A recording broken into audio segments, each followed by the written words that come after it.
As the eagle-eyed telecoms nerd, you may have noticed these green dot labels attached to your phone. If you're really lucky, you may have one that contains a red triangle telling you that your phone is prohibited and that you might get in trouble if you plug it in. But what do these labels mean? And has anyone ever gotten into trouble for plugging an unauthorized phone into the telephone network?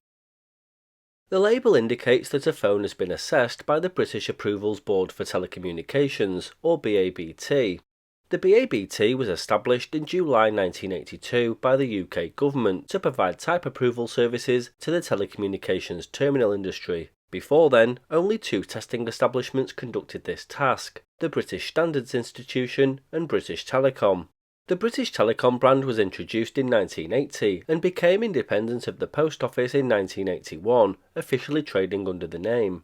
British Telecom was a state monopoly, and even by 1982 it only allowed, via approval, the four British manufacturers to supply its 25 types of phones through them and not independently. They were Standard Telephones and Cables Limited, later STC plc, the General Electric Company, or GEC, GEC Plessey Telecommunications, or GPT, and the Thorn Ericsson Partnership, which was the British Thorn Group and the Swedish Ericsson Company. On July 19, 1982, the government announced its desire to privatise BT, which finally happened in 1984. From July 1982, manufacturers could submit phones to be approved by the BABT for a cost of £1,700. The BABT had to approve all subscribers' apparatus, such as phones, answer phones, telex machines, and similar equipment, in order to display an approved sticker with a green circle.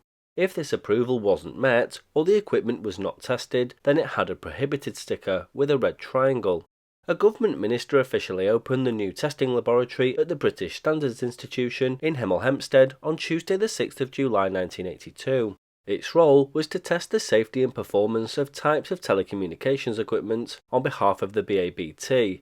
Engineers tested apparatus to be used in British Telecom and private enterprise communications networks as part of the government's liberalisation of telephone, telex and other message sending services. Basically, this programme was intended to create free competition within the telecommunications industry, removing the public corporation monopoly.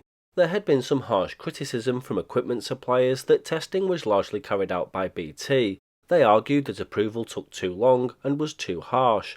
On the 1st of January 1985, the monopoly held by BT on the supply of the primary telephone instrument was relaxed by the UK government. Now the approval of all telephone-connected equipment lay in the hands of the BABT. By 1984, testing could now be conducted quickly and easily through experiments conducted at British Telecom's research laboratories at Martlesham Heath near Ipswich. A new tester named Tigger used a computer to go through its test program automatically and made possible tests that were previously too complex or lengthy to undertake manually. Non-specialist staff could use it to measure a telephone's technical performance. Manufacturers could use Tigger to check that their phones were up to standard before submitting them for official testing. The first UK mobile phone equipment manufacturer to win BABT approval was Raycal Seaton Factory in Devon in September 1985.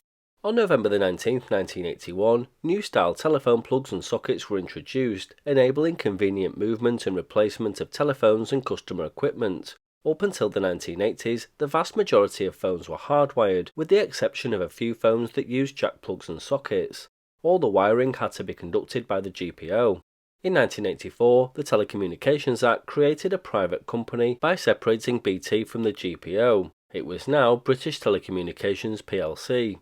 Cutting telephone bills was a major preoccupation in many homes, and British Telecom began quietly offering a way of reducing the quarterly bill since the 1984 Telecommunications Act came into effect on January 1st, removing their monopoly for providing the first handset in every household. Those customers who returned their handset and bought an approved model from the growing number of telephone shops were charged for renting the telephone line only. This meant a reduction to £12.40 a quarter instead of the current rate of £15.15, which would soon recoup the cost of buying a phone of your own. From January 1st, 1984, customers had the option of renting an exchange line without a telephone. British Telecom staff expected an avalanche of returned handsets as customers discovered they could cut the cost of their telephone bills and choose to have a model of their choice, be it Mickey Mouse or a bright green model. About 10 million homes already had the new plug and socket system, out of 16 million residential telephone customers, which were necessary to take advantage of the price reduction. Since 1982, customers had been able to use other types of phones for extensions, but had to rent a British Telecom handset for their first telephone until now. Telephones that were bought over the counter were required to have the BABT approval before they could be connected to the network. It was easy enough for customers choosing their new phone to work out which were approved, as they had a green circle on them, while those with a red triangle were not approved. It was common to see quite a few phones for sale that carried the red prohibited triangle. While it wasn't against the law to buy or sell these non-approved phones, it was a criminal offence to use them at this time. BT made it clear that it was illegal to connect a non-approved model to the telephone system, and warned that those found doing so were liable for prosecution. I don't know that anyone was taken to court for using such a phone. British Telecom had a lesser sanction for offenders, but it may have made customers think twice. It could simply disconnect their line after a warning. BT warned that non-approved equipment could cause expensive damage not only to your own phone line, but also those of your neighbours, and that there was also no guarantee that it would work properly. Many people who bought illegal telephones did so without realising there was a standard to adhere to. They'd just seen a design they liked and bought it, unaware of the legislation.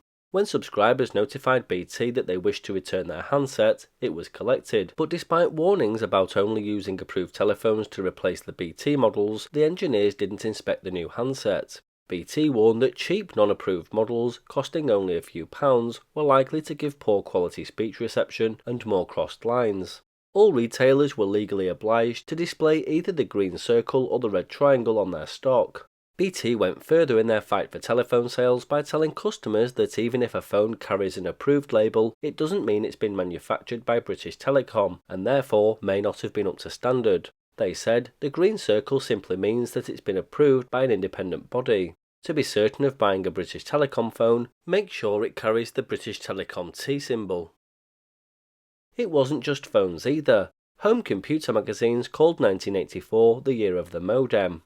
As an entertainment medium, the modem had a lot to recommend it, certainly when you compared it with the handful of game cassettes you might get for the same money. The majority of modems available to the home user were illegal to use. The problem was that anything you connected to a telephone line had, by law, to be scrutinised by the BABT, but getting a device approved by the BABT was a slow and expensive business. The Telecommunications Act 1984 detailed standards for modems which had to conform to BABT standards. It was alright for commercial manufacturers, but how about the home constructor? The BABT couldn't vet a construction kit. Most of these illicit modems were undoubtedly perfectly sanitary from a technical point of view, and BT's chances of catching people using them must have been low. So that's the reason your phone may have a green dot or red triangle attached. If you know of anyone who got into legal trouble for connecting an unauthorized phone to the network, then let us know in the comments.